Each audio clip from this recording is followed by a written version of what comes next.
Good morning mga habibi! So mga 9 na ng umaga diyan at nakikita niyo nasa labas ako kasi may hinihintay akong isang kababayan natin na bibigyan niya ako ng apple. Kasi nung isang linggo nag-apple picking sila. So sobrang dami nilang apple na nakuha. So bibigyan nila ako. It's free.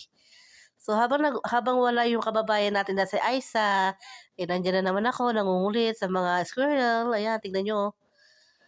Ayan, kinukulit ko lang siya. Yan.